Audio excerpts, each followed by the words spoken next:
Hello everyone, welcome to my channel commerce शिखा।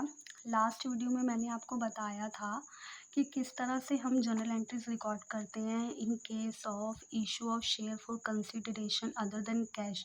मतलब मैंने किसी से कुछ ख़रीदा है, कोई एसेट ख़रीदा है या कोई रनिंग बिजनेस ख़रीदा है, तो उस केस में मैं पेमेंट जो है वो कैश या बैंक के थ्रू नहीं करती हूँ, मैं शेयर्स इशू करके पेमेंट करती हूँ। तो एक इस वीडियो में मैं आपको एक प्रैक्टिकल क्वेश्चन करके दिखाऊंगी। उससे पहले हम एक कंसेप्ट समझेंगे, जो हमारा कंसेप्ट है परचेज कंसिडरेशन का। परचेज कंसिडरेशन, देखो परचेज कंसिडरेशन क्या होता है। ये वो अमाउंट है, amount to be paid to vendor. मतलब वो पैसा जब मैंने बिज़नेस ख़रीदा है या मैंने कोई एसेट ख़रीदा है, तो मैं वेंडर को पेमेंट जो करूँगी, जो एग्रीड अमाउंट है, उसको बोला जाएगा परचेज़ कंसिडरेशन। परचेज़ कंसिडरेशन का जो रिक्वायरमेंट है वो हमें पड़ता है नंबर ऑफ़ शेयर्स को कैलकुलेट करने के लिए। तो नंबर ऑफ़ शेयर्स अगर हमें निकालने हों तो वो हम कैसे कैलकुलेट करते हैं। हम purchase consideration divided by price of the share से डिवाइड कर देते हैं, तो हमारे पास आ जाता है नंबर ऑफ शेयर्स। अब यहाँ पे देखो प्राइस ऑफ द शेयर में क्या आएगा कि एक शेयर का प्राइस कितना है। अगर मेरे शेयर का प्राइस 10 रुपीज़ है, मतलब अगर मैंने पार पे इशू किया है तो उसका प्राइस 10 रुपीज़ जो है वो यहाँ पर आ जाएगा। लेकिन अगर मैंने अपना शेयर जो है वो प्रीमियम पे इशू किया है, तो उस केस पे जो प्राइस आएगा वो प्रीमियम को ऐड करके 12 रुपीज़ का वहाँ पर आएगा। क्लियर। अब मैं आपको इसका एक प्रैक्टिकल क्वेश्चन बताऊंगी कि जब हम बिज़नेस परचेज़ करते हैं या कोई एसेट परचेज़ करते हैं तो जनरल एंट्री का प्रैक्टिकल क्वेश्चन हम कैसे करते हैं इसमें। इसके लिए मेरे पास एक क्वेश्चन अवेलेबल है, इसको प्रॉपरली पहले रीड करते हैं। देखो, Rajan Limited purchased a running business from Vikas Limited for a sum of 2,50,000। 2,50,000 जो अमाउंट है हम पे करने वाले हैं विकास लिमिटेड को, और इस अमाउंट को हम परचेज कंसिडरेशन भी बोलेंगे। Payable as 2,20,000 in fully paid equity share. कह रहा 2,20,000 के मैंने शेयर्स इशू किए हैं, 10 रुपये का मेरा एक शेयर था, and balance by bank draft. और कह रहा जो बाकी के पैसे हैं वो बैंक ड्राफ्ट से पे होंगे।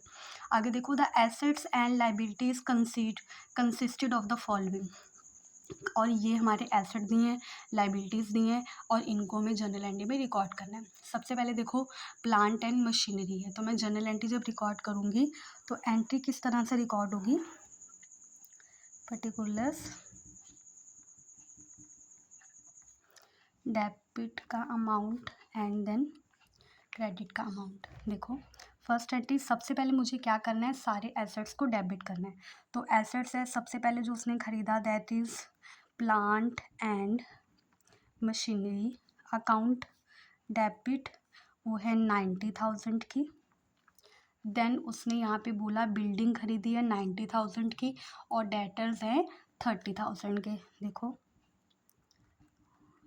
Building account debit 90,000, and then उसने परचेज़ किया है सन्ड्री डेटर्स, मतलब जितने भी एसेट्स हैं उन सारे एसेट्स को डेबिट करना है, तो डेटर्स हैं 30,000 के।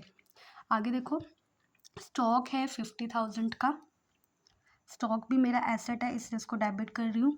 Stock account debit 50,000। देन उसके बाद उसने दिया है कैश 20,000 का, और क्रेडिटर दिए हैं 20,000 के। कैश मेरा एसेट है तो कैश को डेबिट करेंगे। कैश अकाउंट डेबिट 20,000 अमाउंट है, और 2 क्रेडिटर्स। लाइबिलिटी सिर्फ एक ही है 20,000 की, और साथ में हमने यहाँ पे वेंडर को क्रेडिट करना है। मतलब वेंडर की जगह विकास, नाम गिवन है तो हम विकास लिमिटेड लिखेंगे, विकास लिमिटेड। और यहाँ पे परचेज कंसिडरेशन का अमाउंट आएगा जो था 2,50,000 का। ठीक है, इतने उसको पेमेंट करने के लिए एग्री हुए हैं। नेक्स्ट उसके बाद अब मैंने आपको बताया था कि हमें दोनों साइड को बैलेंस करना है, मतलब डेबिट का अमाउंट और क्रेडिट का अमाउंट दोनों इक्वल होने चाहिए। तो अगर इक्वल नहीं होते हैं, तो अगर डिफरेंस जो है, मतलब अगर डेबिट साइड पे कम है, तो यहाँ पे जो बैलेंसिंग फिगर है वो हम गुडविल के साथ ट्रांसफ़र करते हैं, और अगर क्रेडिट में कम है तो यहाँ पे जो बैलेंसिंग फिगर है हम कैपिटल रिजर्व के साथ ट्रांसफ़र करते हैं। तो हम यहाँ पे टोटल करके चेक कर लेते हैं कि कौन सी साइड जो है हमारी कम है या ज़्यादा है। यहाँ पे पहले इस साइड का टोटल करते हैं। देखो 90,000 प्लस 90,000 प्लस 30,000 प्लस 50,000 प्लस 20,000, ये आ रहा है 2,80,000। और यहाँ पे देखो 2,80,000 नहीं है, 2,50,000 प्लस 20,000, तो ये बनेगा 270, मतलब यहाँ पे 10,000 कम है। तो मैं यहाँ पे लिखूँगी कैपिटल रिज़र्व अकाउंट, और यहाँ पे 10,000 का जो गैप है वो ट्रांसफ़र हो जाएगा। क्लियर? और अगर ये गैप ऊपर होता तो मैं गुडविल के साथ ट्रांसफ़र करती। अब नेक्स्ट देखो, नेक्स्ट एंट्री जो शेयर इशू करने के लिए करनी पड़ेगी, विकास। तो हम विकास को डेबिट करेंगे क्योंकि उसको शेयर इशू हो रहे हैं। विकास लिमिटेड अकाउंट डेबिट टू, अब मैं इक्विटी शेयर इशू कर रही हूँ तो यहाँ पे इक्विटी लिखूँगी, इक्विटी शेयर अकाउंट डेबिट। अब देखो शेयर्स इशू होंगे, और जो पेमेंट मैंने उसको बैंक से करी है वो मैं बैंक से डाल दूँगी, बैंक ड्राफ्ट। तो यहाँ पर उसने लिखा था कि बैलेंस, मतलब 2,50,000 की परचेज कंसिडरेशन थी, और 2,20,000 के उसने इक्विटी शेयर इशू किए थे, और उसने बोला था कि बाकी जो बैलेंस बच रहा है वो बैंक ड्राफ्ट से डालो। तो 2,50,000 माइनस 2,20,000, तो बैलेंस कितना बचेगा? 30,000 का। तो 30,000 हम डालेंगे बैंक में, 2,20,000 हम डालेंगे यहाँ पर शेयर्स में, और टोटल 2,50,000 जो है हमारा विकास में ट्रांसफ़र हो जाएगा। इतना ही क्वेश्चन होता है। और यहाँ पे अगर मुझे नंबर ऑफ़ शेयर्स कैलकुलेट करने हो, नंबर ऑफ़ शेयर्स, तो मैं कैसे निकालूंगी? जो परचेज कंसिडरेशन है, purchase consideration divided by price of share.